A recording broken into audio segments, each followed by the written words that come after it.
श्रीमद् भागवत एकमात्र ऐसा ग्रंथ है जो मनुष्य को जीने का सही ढंग बताता है। गीता जीवन में धर्म, कर्म और प्रेम का पाठ पढ़ाती है। श्रीमद् भागवत गीता का ज्ञान मानव जीवन और जीवन के बाद के जीवन दोनों के लिए उपयोगी माना गया है। गीता संपूर्ण जीवन दर्शन है और इसका अनुसरण करने वाला व्यक्ति सर्वश्रेष्ठ होता है। श्रीमद् भागवत गीता में भगवान कृष्ण के उपदेशों का वर्णन है जो उन्होंने महाभारत युद्ध के दौरान अर्जुन को दिए थे।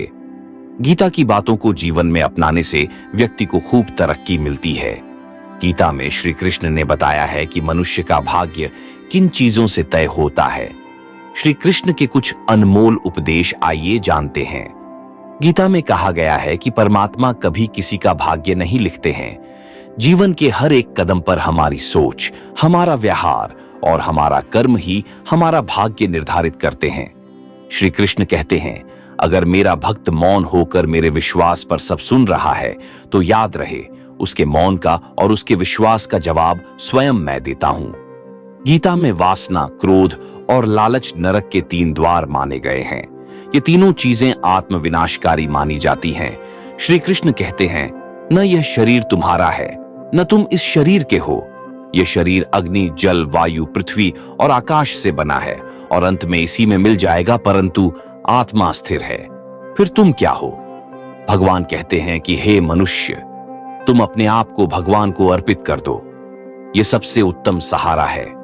जो इसके सहारे को जानता है वह भय, चिंता और शोक से हमेशा के लिए मुक्त हो जाता है।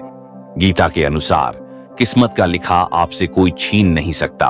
अगर ईश्वर पर भरोसा है तो आपको वो सब कुछ मिलेगा जिसके आप हकदार हैं। इच्छा पूरी नहीं होती तो क्रोध बढ़ता है और इच्छा पूरी होती है तो लोभ बढ़ता है। इसलिए जीवन की हर स्थिति में धैर्य बनाए रखना। धर्म केवल रास्ता दिखाता है, लेकिन मंजिल तक तो कर्म ही पहुंचाता है। वह जो सभी इच्छाएं त्याग देता है, मैं और मेरा की लालसा तथा भावना से मुक्त हो जाता है, उसे शांति प्राप्त होती है। श्री कृष्ण ने कहा है, अगर तुम्हें किसी ने दुखी किया है तो बुरा मत मानना। लोग उसी पेड़ पर पत्थर मारते हैं जिस पेड़ पर ज्यादा मीठे फल होते हैं। स्वार्थ से रिश्ते बनाने की कितनी भी कोशिश करें, वो कभी नहीं बनते हैं। और प्रेम से बने रिश्तों को कितना भी तोड़ने की कोशिश करें, वो कभी नहीं टूटते। अगर व्यक्ति शिक्षा से पहले संस्कार, व्यापार से पहले व्यवहार और भगवान से पहले माता पिता को पहचान ले तो जिंदगी में कभी कोई कठिनाई नहीं आएगी। जिस मनुष्य ने जवानी में बहुत पाप किए हैं, उसे बुढ़ापे में नींद नहीं आती। श्री कृष्ण कहते हैं कि मनुष्य को अपने मन को बार बार समझाना चाहिए कि ईश्वर के सिवा उसका कोई नहीं है। परिवर्तन इस संसार का नियम है। कल जो किसी और का था, आज वो तुम्हारा है एवं कल वो किसी और का होगा।